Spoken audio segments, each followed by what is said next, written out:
Hello everyone, and welcome to my review of Black Panther: Wakanda Forever, the last MCU movie of the year, and this necessarily hasn't really been the best year for the MCU as far as I am concerned. I mean, I wasn't a huge fan of Thor: Love and Thunder. I haven't been really all that enamored with any of the Disney Plus stuff that's come out this year, so yeah, the only thing that I'd say that I genuinely really enjoyed out of the MCU this year is Doctor Strange in the Multiverse of Madness. Otherwise, the rest of it is just kind of mixed to mixed negative for me.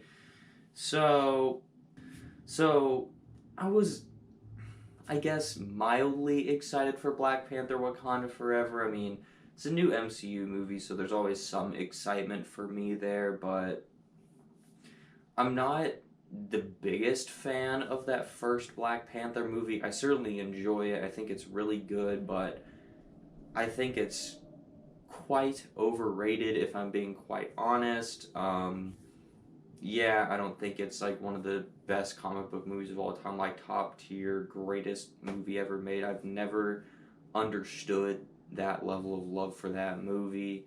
Um, and just the tragedy that is Chadwick Boseman's death, and I just didn't know how they were going to make a movie like with that. Like when the star of your movie dies in production of your film, I don't know what you do.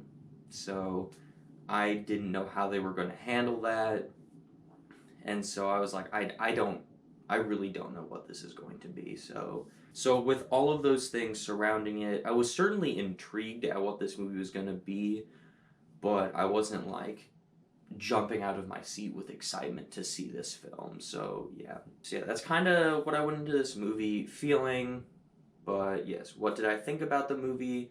You are about to find out. So, as always, we're going to start right off with the positives, and this is a very good MCU movie. This is probably my favorite thing the MCU has produced all year, which I guess technically isn't really saying a whole lot because I only really enjoyed Doctor Strange in the Multiverse of Madness, but a very big plus for me that the MCU um, ended this year on a high note, technically ended Phase 4 on a high note, so yes. I'm happy for that we got a really good MCU movie to close out the year. As for the movie itself, I think the movie is just a really, really emotional and heartfelt story that honors Chadwick Boseman in the most respectful way possible. Because at the core of the story, you have all pretty much our side characters from the first Black Panther movie dealing with the loss of T'Challa, and I felt like they interwove that into the story really nicely. And so you get to see all of our characters grieving from the loss of T'Challa while at the same time taking the death of T'Challa and using it as like a pretty big plot point in the movie for what happens in the film. So yeah, I think they did a really, really good job at working with what they had to deal with while making this film. And honestly, it surprised me that they made a movie that was coherent and didn't feel like it was just this mess of a movie based off of what happened behind the scenes. So yeah, I was thoroughly surprised at what this movie was able to deliver in terms of a coherent story.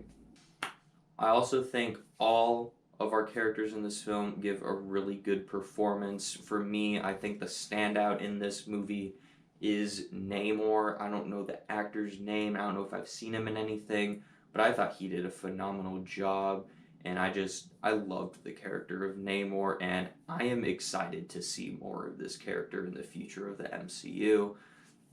I just thought he was such an intimidating villain, but also at the same time, you like him in individual scenes where he's interacting with our characters.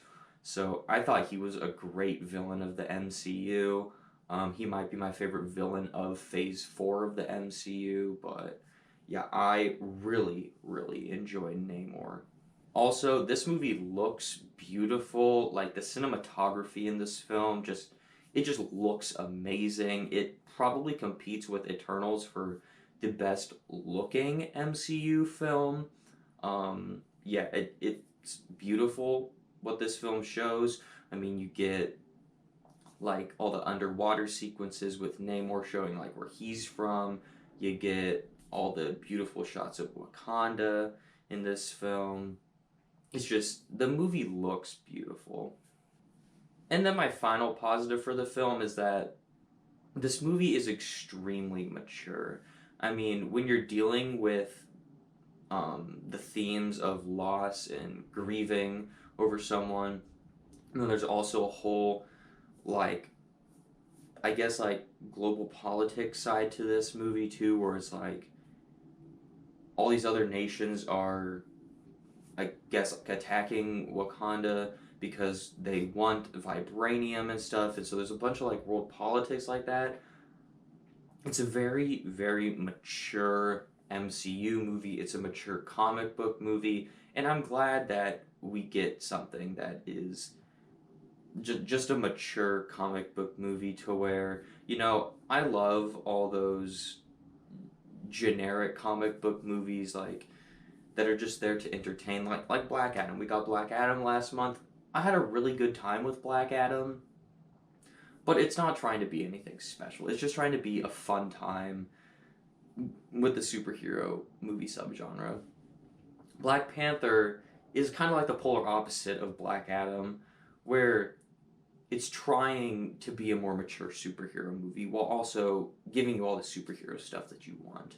And also by trying to have a deep and meaningful and emotional story. And I think it pulls that off really well. And it stands out amongst the superhero movies we've gotten this year and amongst most of the other MCU movies. So yeah, I really appreciate that about this movie as well.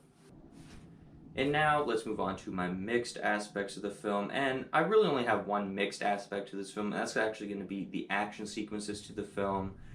Now, I thought the action in this movie was fine, but it wasn't amazing where I'm like, yes, that's awesome. I can't wait to see that again. I was just like, cool. That was all right, but it could have been a lot better and it could have been a lot worse. So, yeah, I thought the action was fine in this movie, but I just wish that it would have been a lot better.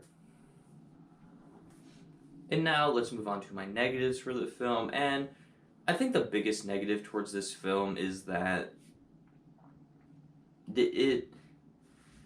there is a lot going on in this film where when you get into that whole middle section of the film, there's just so much going on, so much you have to pay attention to, so many different plot lines, so many different locations. There's so much going on, and especially in the middle half of the film, it gets a little rough and rocky in the way that it tells the story. So I liked the story, but in the way they told it, especially in that middle section of the film, I just thought it was a little bit rough. But yeah, that's pretty much like the only real negative thing I have to say about this movie. Overall, I thought this movie was really, really good. Um, yeah, I didn't love the movie, but I thought it was a really, really good film. Yeah, so overall, I really enjoyed this film. I personally would say that I liked it better than the first Black Panther. If yeah, I mean, it's a very mature superhero movie that respectfully pays homage to Chadwick Boseman, and I really enjoyed it for this emotional journey that it was. So overall, I'm going to give Black Panther Wakanda Forever a 4 out of 5 stars. If you're a fan of the MCU, definitely go check this out. It is a high point in the MCU this year. If you were a fan of that first Black Panther movie, definitely go check this out. I think it improves on that first one in almost every single way. So yeah, definitely go check this movie out. I had a great time with it. So what did you think of Black Panther Wakanda Forever? Did you think it was really good like me, or are you someone that just didn't really think it was all that great? Go ahead and let me know your thoughts on it down below in the comment section below. And I am going to try to do an MCU ranking before the end of the month. November's just extremely busy for me. But yes, I want to do that because, well, the MCU is my favorite franchise of all time.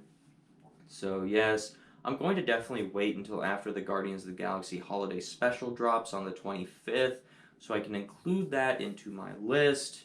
So it's going to come at some point this month. I just don't know when, and I don't know if it's going to be an actual video. It might just be a live stream of me ranking the MCU because it's like 40 freaking properties big at this point. Like, that is just a lot to discuss.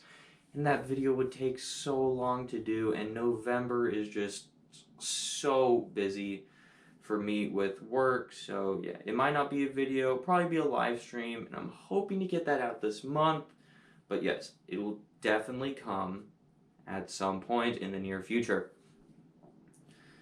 As always, thank you so much for watching, and have a great rest of your day.